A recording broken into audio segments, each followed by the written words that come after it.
eaters, welcome to my channel. So, today I'll discuss about strange meeting.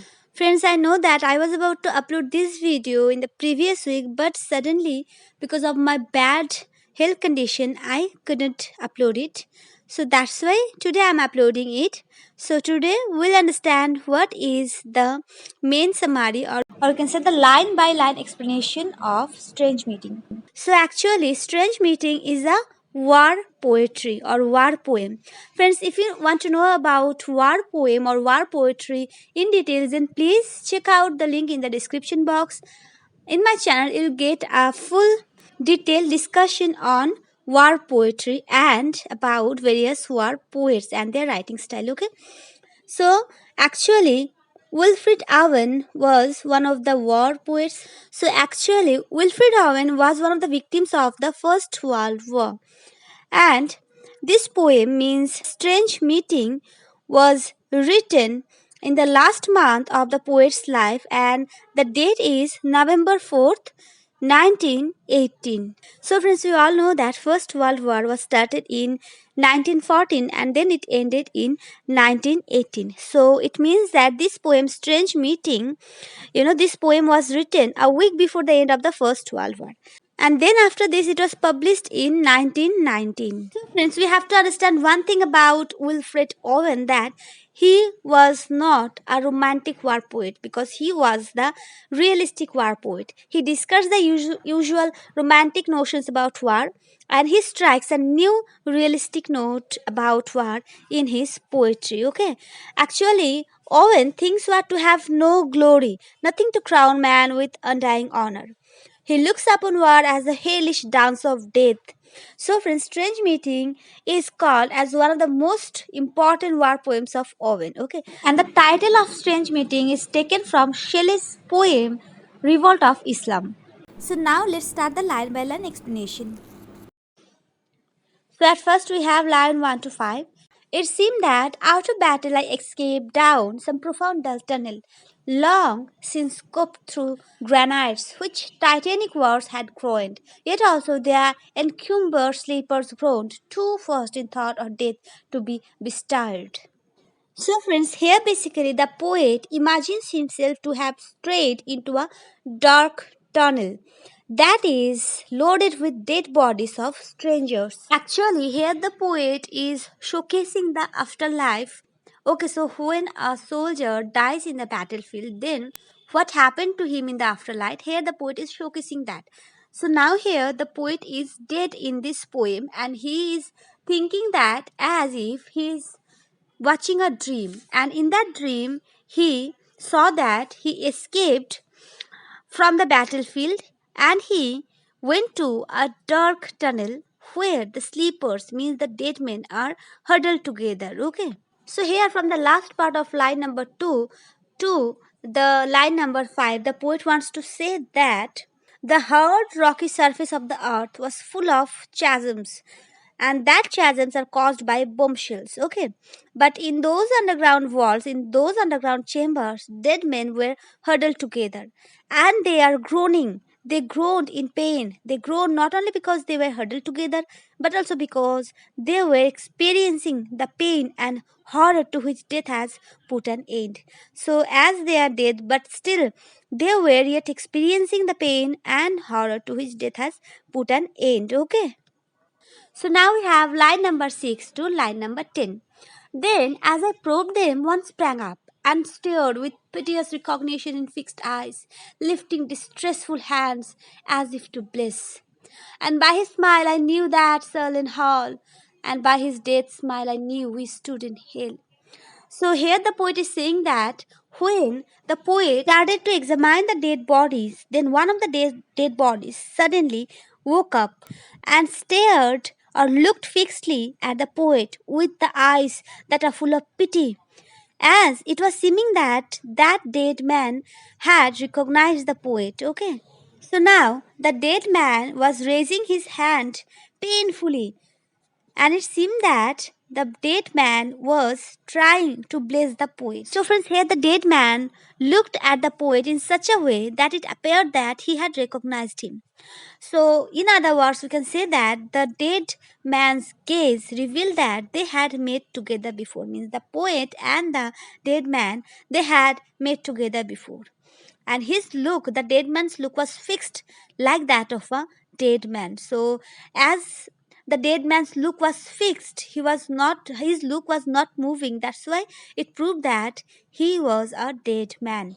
And then, by his smile, by the dead man's smile, the poet came to know that they were in a gloomy hall. They were in a dark, gloomy tunnel, and that tunnel is none other than hell. So now the poet understands that he is in hell with other soldiers who are dead in the battlefield. So, friends, now we have our next lines. With a thousand pains that vision's face was greened, yet no blood reached there from the upper ground, and no guns thumped, or down the flues made moan. Strange friend, I said, here is no cause to mourn. With a thousand pains that vision's face was greened, it means that the face of the dead soldier was marked with the lines of a thousand sorrow, just as a wood is marked with the lines of grain. Now, in the next line means yet no blood reached there from the upper ground. Here, the poet is saying that no bloodshed on the battlefield reached in the underground passage from the upper ground. Okay, and no guns thumped, and no sound of guns was heard there means was heard in the hill from the upper ground, we can say, or down the flues made moan. So here the poet is saying that the sound of the guns did not penetrate into the underground chamber through any air passage. Okay. So now the poet is saying in the next line that, strange friend, I said, here is no cause to mourn. It means that the poet or the speaker is telling the strange friend whom he met in the underground passage or in hill that in this underground passage there is no cause to mourn. So now we have our next lines. None, said the other, save the undone years, the hopelessness.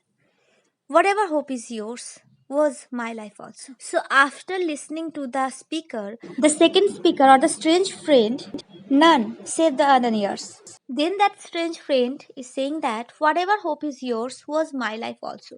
It means that he's telling to the speaker that his life was full of hope like the speakers or like the poets.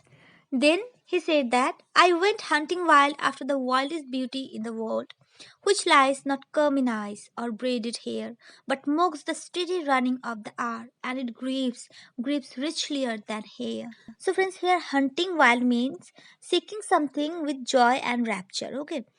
So now the dead soldier mourns to the poet that his death in the battlefield has prevented him from realizing his hopes and tasting the joys of life fully. Okay. He actually was a beauty seeker.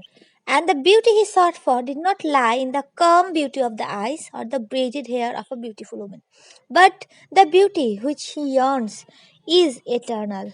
That beauty is not affected by time, decay, or destruction.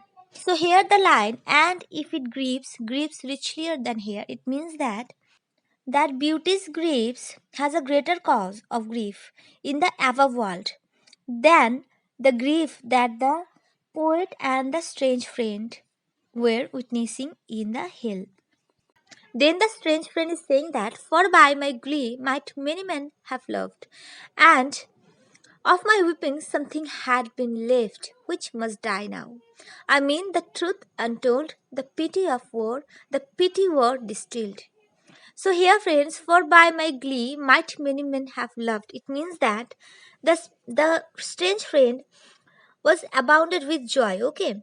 And if he had not died, he could have drenched the lives of many men with joy. It means that he can spread happiness, spread joy to other soldiers. Then he said that, and of my weeping something had been left which must die now. That some of the sorrows that he suffered in the battlefield yet remain in the world. But these sorrows constitute the truth of war, okay? And that truth is the pity of war. So That sorrow means the sorrow of the strange friend means the pity of war. And of my weeping something had been left which must die now. I mean the truth untold, the pity of war, the pity war distilled. It means that the strange friend was saying that some of the sorrows that he suffered in the battlefield yet remain in the world. But that sorrows constitute the truth of war, okay? And this truth is the pity of war. A pity which emerges as the essence after the horrors of war have been evaporated. So it means that a pity, a pity emerges as the essence after the horrors of war have been evaporated. Okay. So there are many kinds of pity, like the pity for the death of the youth, the pity for the inhumanity or inhuman treatment, we can say. So these things actually survives the horrors of war. These things can bring out the horrors of war. And this pity that the dead soldier has experienced. So friends, through these lines that the pity of war, the pity war distilled. Here Owen means Wilfred Owen actually sings of the pity of war. Okay. He is portraying the pities of war, the horrible condition of war. Now we have our next lines. Now man will go content with what we spoil. It means that or discontent boil bloody and be spilled. So here the strange friend is saying that now men or the future generation, the soldiers in the future generation or men in the future generation, basically the future generation will have to live the life which we had destroyed, means which the war had destroyed. And in the next line the second speaker, or you can say the strange friend, is saying that war torn apart countries, war torn apart lands, war torn apart the economy, the life as well as the moral of the future generation. So people are basically torn up by war. Now we have next two lines. They will be swift with swiftness of the tigress. None will break ranks, though nations trek from progress. So here the second speaker is saying that the future generation or the soldiers of the future generation will be more swift. Okay, they will be more dutiful. They will continue to fight dutifully as well as skillfully in the battlefield. Then the next line, the second speaker is saying that none will break ranks. It means that no soldier, no army will break their position, will break their rank or the responsibility of the rank. Technically, in a war, this is a good thing, but there comes a criticism. There lies a double meaning in this line, because if no one will raise his voice against war, then how will war come to an end? Everyone will just do their duty, which is killing the opposite side, killing people of the opposite side. And now the portion that though nations trek from progress, it suggests that because many nations think that if they will do war, then the outcome may be positive, which is one of the harsh realities of war. So now we have our next lines here. The second speaker is saying that courage was mine and I had mystery. Wisdom was mine and I had mastery. To miss the march of this retreating world into vain citadels that are not walled. So here the second speaker is remembering his past days, his past glorious days, that he was very courageous. He thinks that he was very courageous, he was very brave. And then he was saying that wisdom was mine and I had mastery. So he said that he had wisdom and he had full command over the needs of the situation of war. But as time passes, he realized that he had entered into a total disastrous world that is called war.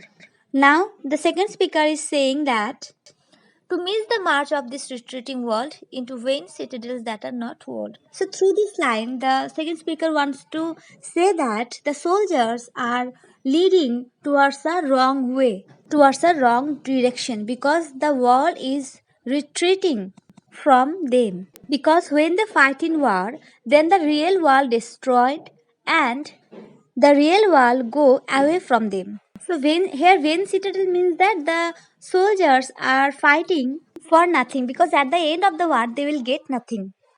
Now we have our next lines. Then when much blood had clogged their chariot wheels, I would go up and wash them from sweet wheels, even with truths that lie too deep for taint. So here the second speaker wants to say that as a soldier, when one soldier kills the opposite, then his hands become filled with blood. Okay. and that is also the scene of killing someone. And that soldier who killed his opposite soldiers, that soldier will have to carry the guilt, the sin through his entire life, and he have to deal with it. He have to learn how to deal with it. So that's why the second speaker is wishing that if he could, he then would wash up the sins, the blood from the hands of the soldiers who were carrying the burden of many deaths. So now we have our next lines where the second speaker is saying that I would have poured my spirit without stint, but not through wounds, not on the cess of war. Foreheads of men have bled where no wounds were. So friends, here the line I would have poured my spirit without sting. This line actually or this phrase comes from Bible, okay? And here, actually, the second speaker wants to say that he might have spread among mankind joy without limit, without stigma, without limit, but not through wounds, not on the curse of war, but through love, through truth. So, friends, here seas of war means the curse of war. Okay. Then the second speaker is saying that foreheads of men have bled where no wounds were. So here the second speaker is talking about the psychological or mental agony that the soldiers have gone through, which are far more worse than the physical pain or physical wounds. Because mental agony, mental wounds, psychological crisis do not heal easily. Friends, now we have our concluding line. So in the line number 40, the second speaker is revealing that I am the enemy who killed my friend. I knew you in this dark for so you frowned yesterday through me as you jabbed and killed. So here the second speaker is revealing his identity, is revealing to the first speaker that the second speaker is the one whom the first speaker had killed in the battlefield yesterday. So here the second speaker is addressing to the first speaker as his friend. And he's saying that though it is dark, this underground passage is dark, but still I know you, I remembered you, okay? Then in the next line, speaker number 2 is saying that I parried, but my hands were loath and cold. So when the speaker number 1 was about to kill the speaker number 2, then the speaker number 2 was trying to fight back, was trying to prevent the speaker number 1 from killing him, but his hands were tired of fighting. His hands became cold, and so that's why in the last line the speaker number 2 is saying that let us sleep now, that though you have killed me in the battlefield, but we are friends, so let us forget whatever happened in our past life. Let us sleep now, let us eternally sleep now, let us go into the eternal place. So friends, this was the line by line explanation of the poem Strange Meeting by Wilfred Owen. Hope this video will help you. So thank you so much for watching this video. See you in the next session very soon. Bye bye.